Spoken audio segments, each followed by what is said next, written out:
Hello and welcome back to Rage Gaming, and of course a new things you didn't know in Baldurs Gate 3 episode. Today we have some follow-ups from previous things alongside some new, but as always a big thank you to everyone who gets involved in this series. But now let's just jump straight in. We'll kick today's episode off with a funny one in my opinion. This comes from the comments via Rio Galago. Hope I pronounced that right. Apparently Abdurak, the weird guy you find in Act 1 who wants you to let him hit you for his sadistic god, well, again, apparently, this character is Larian's way of sneaking in a visual cameo for the director of the game, Sven. If you put them side by side, I think there are definitely similarities, but is it close enough to say, oh my god, that's Sven? I've done some Googling around this and I found nothing concrete confirmed. It seems more like a fan theory to me, so what do you guys think? Is that Sven? It'd definitely be funny if it was. Having the game director sneak himself in as a character, I think is a good thing. It's just a fun little cameo that's never really addressed. Having it be this character who punishes the players,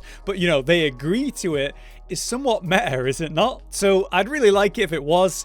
Maybe it's just me wanting it to be true that makes me think maybe it is. But having said all that, it was Ferret Dash who commented in reply that they thought the true soul Nair or Nera was meant to be Sven, which by comparison is a lot less close in my opinion. It's like if Sven made an elf version of himself or something like that. I definitely think Abdurak is a lot more likely, and again I like the idea of the game director sneaking himself in some way. It'd definitely be funny if this was him, but I'm really not sure. What do you guys think? Moving on from that, a follow-up. In a recent episode in the series, we talked about how karlach can somehow break the fourth wall. In a rare situation, karlach would speak to the player character to do a sort of special meditation, which resulted in her looking straight at the camera and talking directly to you, the player, rather than your tav. Now, there's been lots of discussion around that, if it was actually cut content, maybe this was data mined to make it work after all. Obviously, it's fully voice acted and would fit in the game easily, so it's hard to say. But there were a lot of comments about how this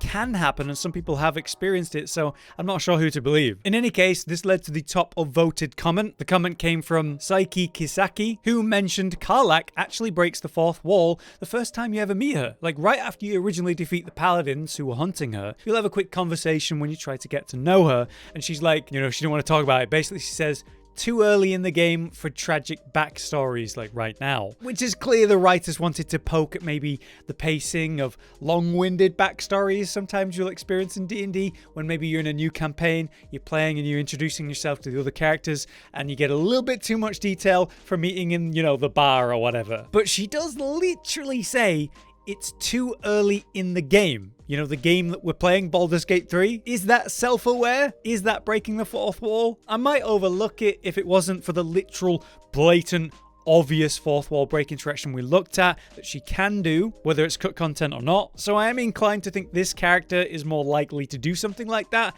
and this first interaction may have been their first example of them kind of playing with that idea.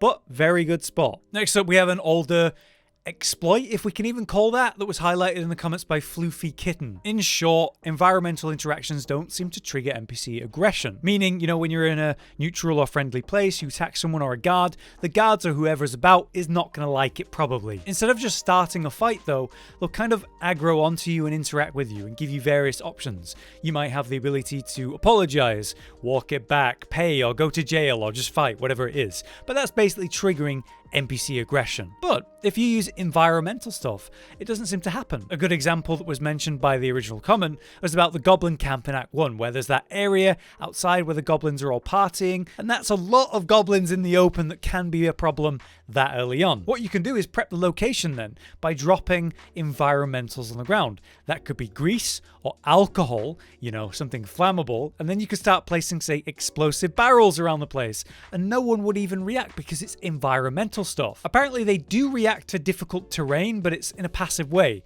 They won't get angry at you, but they do react by trying to move out of it. So you could even use something like that to make an NPC that's in a tough spot start moving around in your benefit. Maybe you want them to look away and, break line of sight or something like that. You could use that. Just with this one in particular, you got to be careful not to directly steal, because they will see you as the only culprit and then accuse you of being the one to steal, and then that's a problem. And if you go too far with these environmentals, you will upset upset people, so do be careful with how you do it. So potentially very useful tips, especially early game, and I don't really think it's an exploit as was mentioned, but certainly something useful to know about and do. Moving on from that, we have another one from the comments from Chris Connors. Chris pointed out a fun little detail for the origin characters when you respec any of them into Bard, because then you'll have access to the vicious mockery spell, which has you say some horrible things to someone to upset them and, you know, get the benefits of that. But basically, there's unique lines that come from that. Apparently, the origin characters get unique lines compared to, say, player characters and their selections of lines. It's hard to tell for sure, but I have spammed them a bunch and watched some different videos about this, and it does seem to me like the origin characters each have their own set of lines separate from, say, player characters. So here's some of my favorites. You could send an elf to sleep. Oh. Thick as a glob of unguent. Get thee gone, custardous discharge! Your body's a temple to an idiot god. It vexes me to know of you.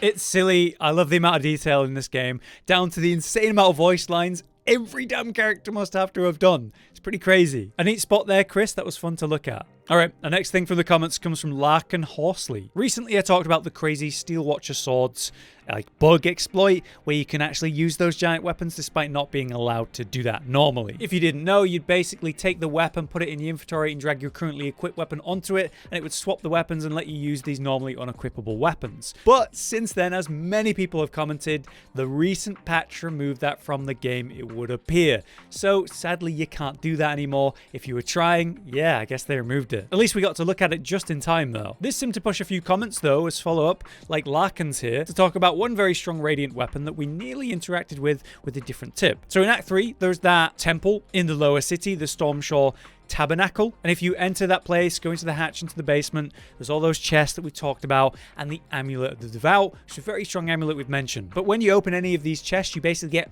cursed by the god. It's absolutely brutal, but there was a healing method I've explained in this series where you have them take the hit and then just forget about them. However, if you intentionally take the curse and then say take it back to the camp in preparation because you're going to have a fight now and use the spell remove curse, you'll spawn in this very strong angel, which apparently has 136 health for every curse you cleanse to spawn it in, which is pretty insane. But if you do defeat this angel enemy and kill them, then long rest, what will happen is now in your camp, there'll be a bag on the ground where you killed it. Contained within is this mace, which might appear to be a bad weapon like a grey one-handed mace, but if you take a look, it has a 1d6 for strength modifier and then a very hefty 4d8 radiant damage roll, which is insane. You can use it, you know, in different ways, one-handed, dual-wielded, or with a shield, and there's not like a special trick to use it. You are allowed to use it. Larkin was saying that this could be one of the best weapons in the entire game for melee, stating that their laser, when using it, shows roughly 15 to 48 damage with it equipped, which to be fair is a lot, comparable to the ridiculous massive weapons we weren't supposed to use,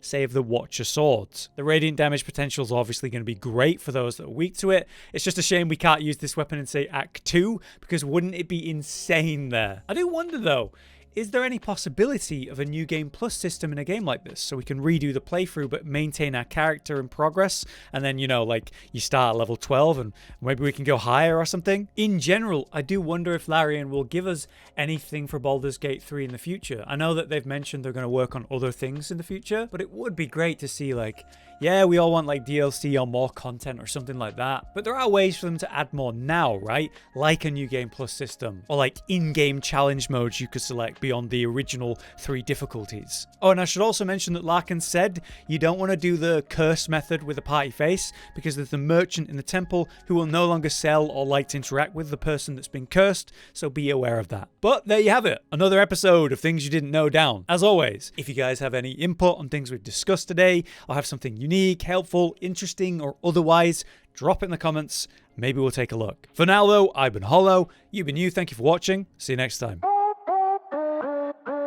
Josh, Cotton, and Hollow with the videos, dropping the humor like a hammer on your tippy toes, bringing entertainment on a daily arrangement to take our insanity and turn it into entertainment. Yes, I said entertainment twice, to reiterate that it is nice to look into your faces on a mostly daily basis when you let us in your homes to make the whole world a stage.